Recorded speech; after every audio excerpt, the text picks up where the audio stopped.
एक दिन उसने एक रहस्यमयी कागज पाया जिसमें कुछ गूढ़ संकेत लिखे थे।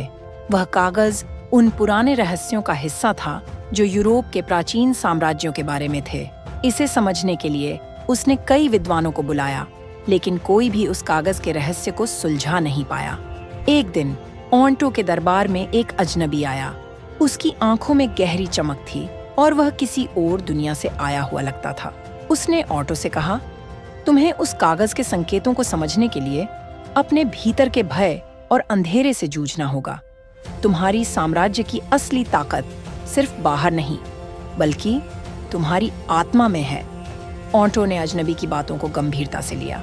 वह समझ गया कि वह केवल बाहरी शक्ति से ही नहीं, बल्कि आत्मिक शांति और साहस से भी महान बन सकता है। धीरे धीरे उसने उस कागज के रहस्यों को सुलझाया और एक अदृश्य शक्ति का आभास किया। उसके बाद उसके साम्राज्य में असाधारण समृद्धि और शांति आई और लोग उसे महान के रूप में याद करने लगे। लेकिन यह कहानी यहीं खत्म नहीं हुई। ऑन्टो के निधन के बाद कुछ इतिहासकारों ने दावा किया कि वह कभी पूरी तरह से नहीं मरा था। कुछ का कहना था कि उसने किसी गुप्त स्थान पर छिपकर अपनी यात्रा जारी रखी और उसके रहस्य आज भी खोजे जा रहे हैं।